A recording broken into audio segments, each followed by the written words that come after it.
ऐ मेरे भारत के बहुजन समाज के सम्मानित साथियों, खास तौर से 52% ओबीसी समाज के लोगों को संकेत कर रहा हूं और 52% ओबीसी समाज में सबसे खास यादों से कह रहा हूं। कहता लोगन तो चुल्लू भर पानी में हम ही नकिया दरेर के मर जाई, तो उनके लाज शर्म अगर न लगे तो हम ही मर जाई, तो न रही तो न ससुरी हम कोप देखी। इतनी बड़ी स्वाभिमानी कौम हो करके कहां दिमाग को ले जा करके रखे हो भाई। अब इससे बड़ी बेइज्जती क्या हो सकती। बड़का अहिर के गौमूत्र से पवित्र कैल गया आ छोटका अहिरन के नारी मूत्र से पवित्र कैल जाता। कब जगेगा स्वाभिमान, कब गोजरों की तरह उनकी पोंछ पकड़ करके झूलते रहोगे। जानो जागो मानो, नहीं तो अब कुछ बचने वाला है नहीं। कहना हमारी गीत संकेत कर रही है।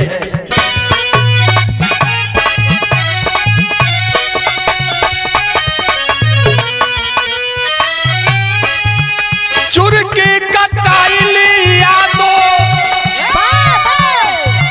चोर के कटाइली यादो,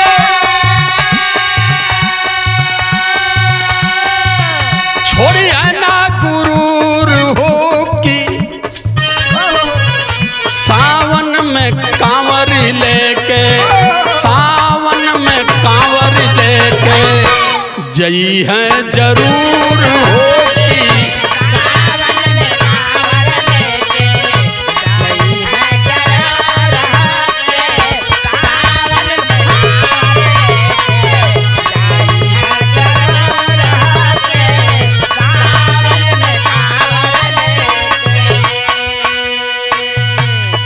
चुरकी कटा गई, नारी मूत्र छिड़काए गए, काहे खाली देवी देवतन के कारण। पुजारी बन रहे हो, स्वाभिमानी नहीं बन रहे हो। और जो पुजारी नहीं है उसे गौमूत्र, गौ गोबर और पंचगव्य से पवित्र किया गया, जो प्रदेश का सबसे बड़ा याद है। लेकिन एक कौन सी बीमारी है कि जो पत्थरों पर पानी चढ़ाने से तो उनका मन ना मानत हो। लिखे हैं वाल्मीकि जी, क्या लिखे।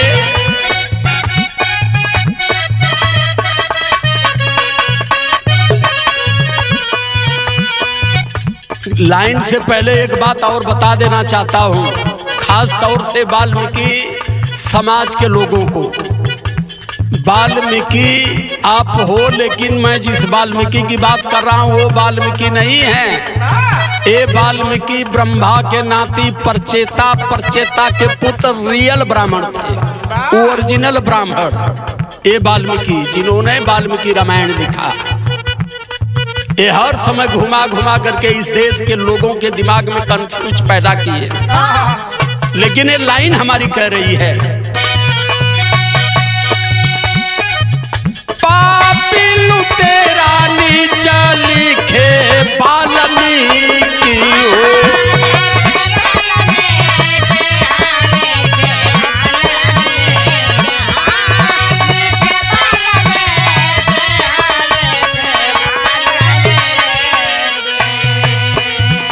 करते अपमान फिर भी कहे उलटी की हो।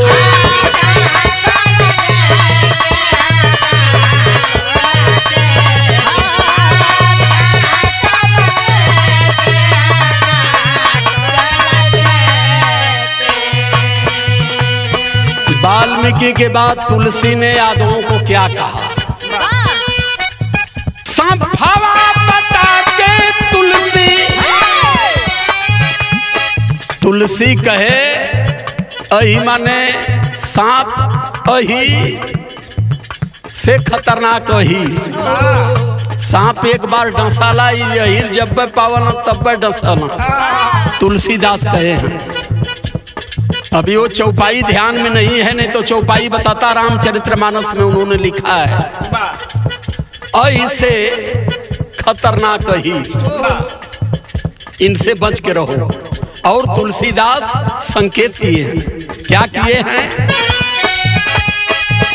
साफवा बता के तुलसी मुँह दी है दूर हो की, फिर भी यादो छोड़ी है नाही, फिर भी यादो छोड़ी है नाही।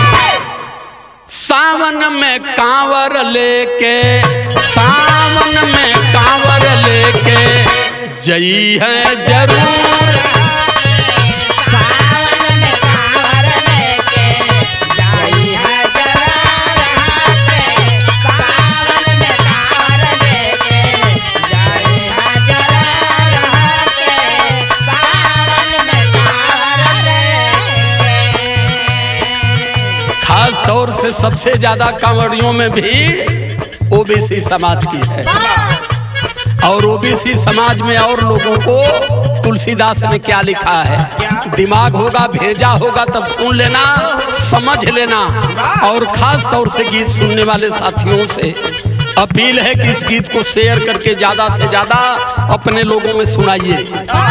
जो रामायण को सीने से लगा करके बैठे हो, वो गोस्वामी तुलसीदास जी ने लिखा है, क्या लिखा है?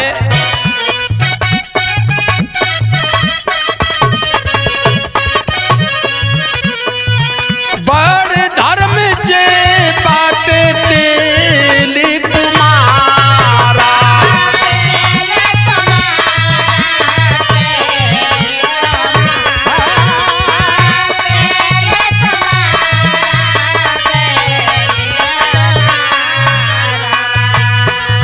सब चकिराती कोल कलवारा,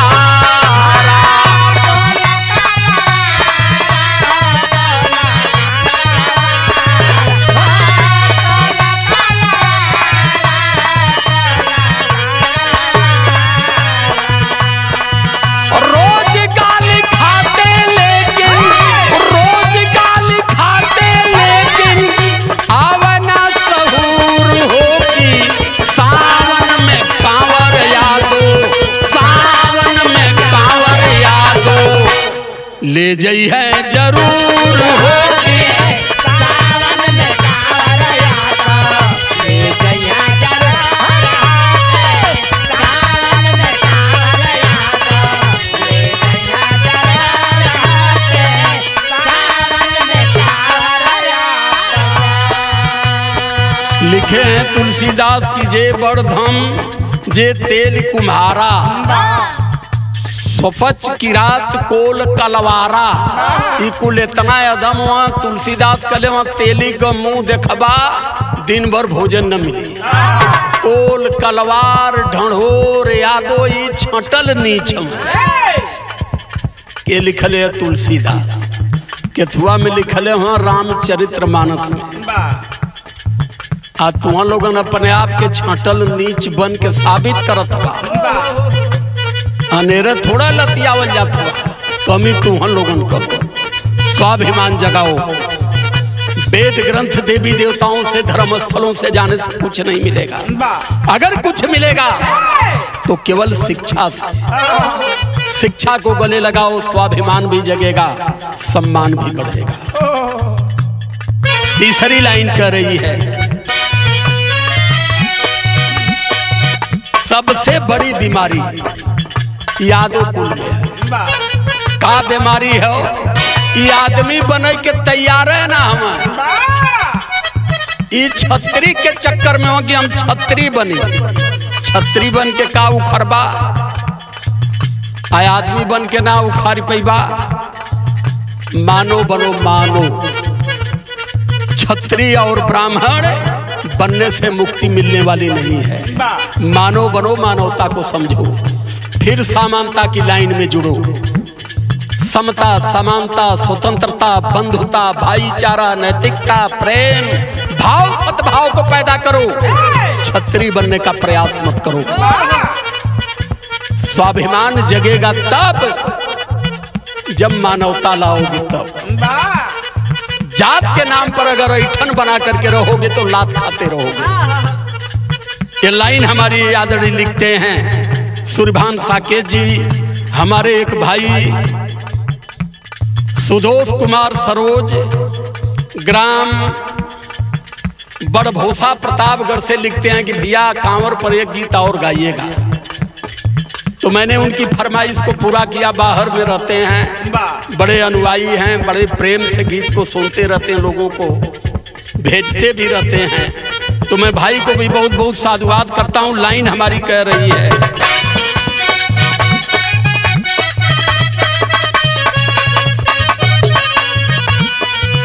सूत्र नाही मनी है या तो छत्री कहलई है।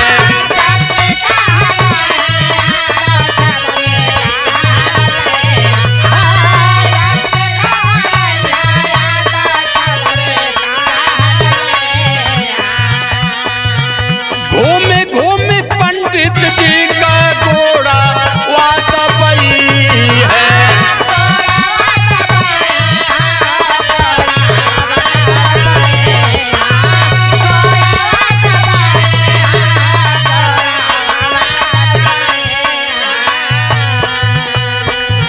हिंदू राष्ट्र इनके चाहिए,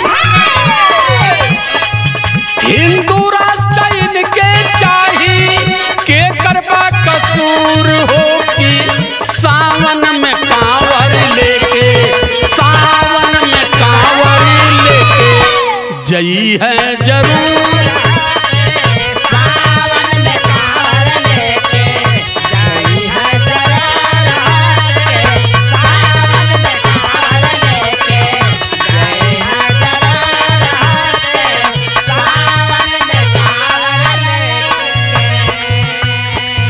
कि हमें से फोन करके कहत हुआ, कहो मान ला ई देशवा हिंदुस्तान है तो हिंदू राष्ट्र बन जाता, का दिक्कत है?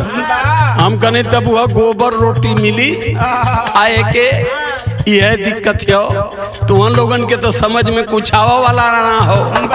हम तो कुल जान गए हैं कि अगर भारत हिंदू राष्ट्र हो गया तब क्या होगा। हम तो पूरी कहानी जान गए हैं। तो उन लोगन के कुछ पता ना हो। गोजरन की नहीं बाबा लोगन के गोड़ दबावत हवा, गोड़ दबाए दबाए मुक्ति लेत हवा। तो तुमके का मालूम कि हिंदू राष्ट्र का क्या मतलब हो। सबसे ज्यादा अगर भारत में हिंदू राष्ट्र की आवाज बुलंद करने वाले धर्मा गुरुओं को ताकत मिली तो 52% ओबीसी समाज की वजह से।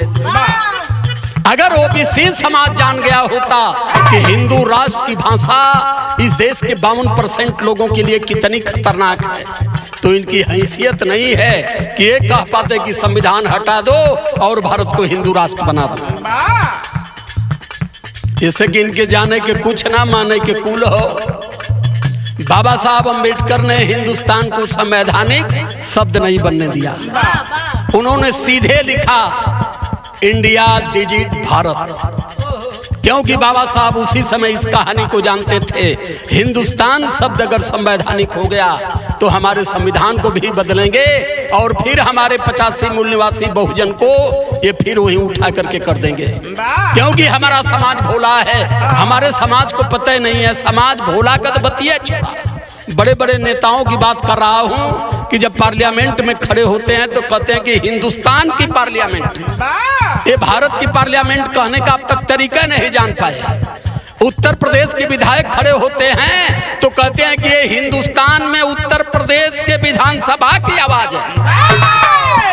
सुधार लो अपने जबान को, नहीं सुधार पाओगे तो फिर अब कुछ बचा नहीं पाओगे। खाली टांग चढ़ा के फॉर्च्यूनर पर ऐसे की हवा ले लो। ये लास्ट समय चल रही है, सचेत कर रहा हूं। क्या कर रही है लाइन?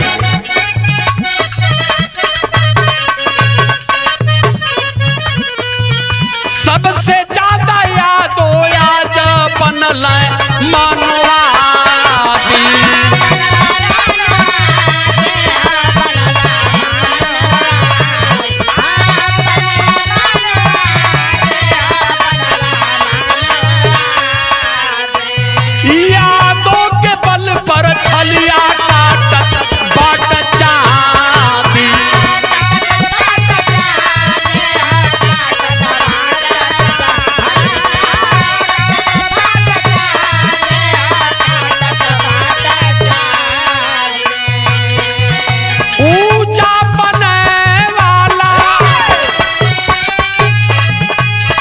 ई कुल बार बार कहत हुआ कि अरे गदावा तूने सूत्र हवा, ई धक्का मारी मारो वही में जात हुआ कि नहीं।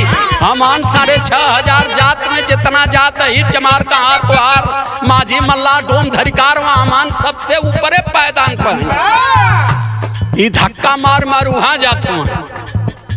ई ना कहत हुआ कि जब 9 महीना में मुसहर भी पैदा हुआ, डोम भी पैदा हुआ, और 9 महीना में मैं भी पैदा हुआ, और हमें 6500 जातियों में बांट करके सबके सर पर जो बैठा है 9 महीना में वो भी पैदा है। यहाँ इनका दिमाग ना है, ये खाली हकिया के ऊपर जाते हैं।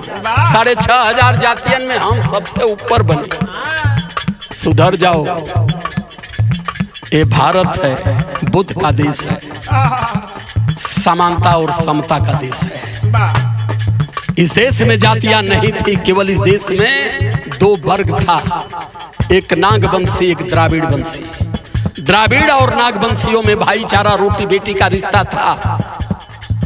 जब बंटवारा हुआ तो नागवंशी ओबीसी हुआ और द्राविड़ जो है यही से आदिवासियों की खानदान चली। कुछ पठारी में रहते थे, कुछ जंगलों में रहते थे। भारत का इतिहास पढ़ो, ग्रंथ पढ़ने से कुछ होने वाला नहीं है और ना ही सच्चाई समझ पाओगे। हक चाहिए, हिस्सा चाहिए तो पहले अपने बाप को तलाशना पड़ेगा कि हम बच्चे किसके हैं। जब अपने बाप के तलाशबा तो बाप के संपत्ति पर तब लड़ाई करबा। दूसरे के बाप कह के अब कहीं कुछ दूसरा न मुँह से निकल जा। दूसरे के बाप कहले से कुछ ना मिली, खाली लात घुसा मिली, चुरकी कटाई और नारी मूत्र से पवित्र कैल जीवा।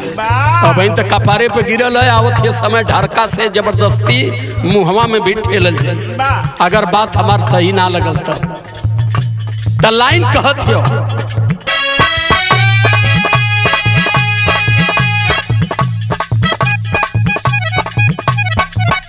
ऊंचा पाने वाला इनकर चढ़ल बाटे सूर हो की सावन में कांवर लेके, सावन में कांवर लेके जई है जरूर।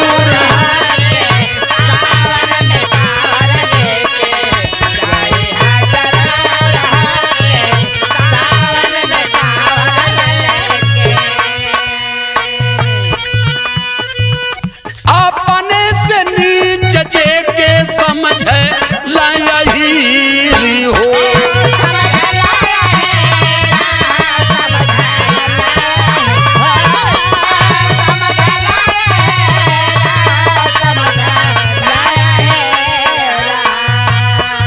मारा भेद भाव वाली सीना वह में तीर हो।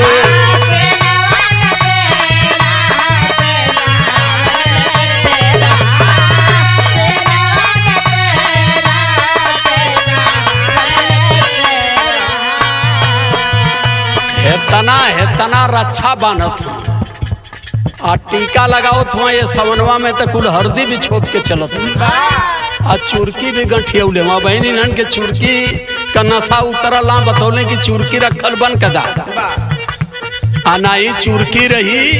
ढेर हिंदू बन के प्रयास करबा तब तो एक कबल तनी सा बुझायल नहीं तो एक तरफा शुरू होखे वाला। अपन अपन चुरकी रखले बन कदा। चुरकी हिंदू का निशानी है, हिंदू माने शूद्र हमहन के, अशूद्र माने गुलाम। उन्होंने पहले ही लिख दिया मनुस्मृति में कि इस देश में शूद्रों का काम है कि ब्राह्मणों की सेवादारी करना। इनको हक, हकूक, शिक्षा, सम्मान, संपत्ति की आवश्यकता नहीं है। ये केवल हमारे सेवादार हैं, हमारी सेवा करेंगे। तो ज्यादा भक्त मत बनो। मारे भेद भाव वाली ताना वाम तीरी हो।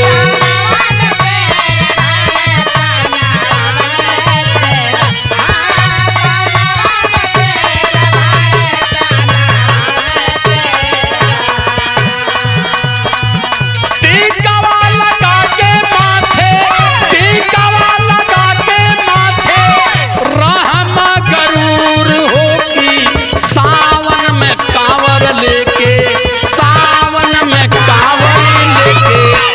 जई है जरूर। सावन में कांवर लेके सावन में कांवर लेके। आखिरी लाइन हो, आखिरी लाइन में संकेत हो।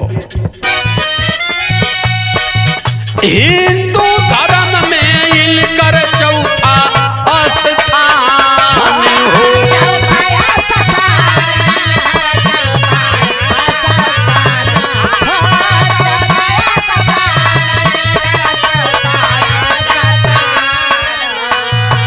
हिंदू धर्म में चौथे पायदान पर है। फर्स्ट पर ब्राह्मण, दूजे पर छत्री, तीजे पर वैश्य, चौथे पर अहिर चमार कहार कोहार माझी मल्ला, चौथे पायदान पर हैं। ये कहत हो शूद्र इनके ब्राह्मण मानत का है सूरज भान हो।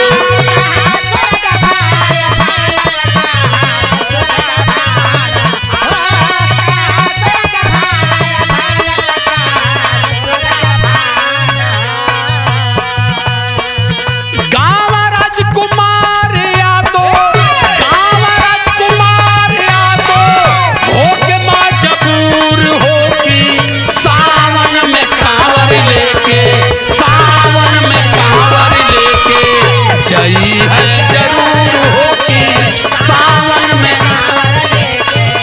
जई है जरूर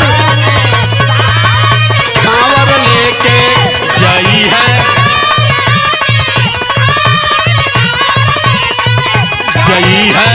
जरूर होगी।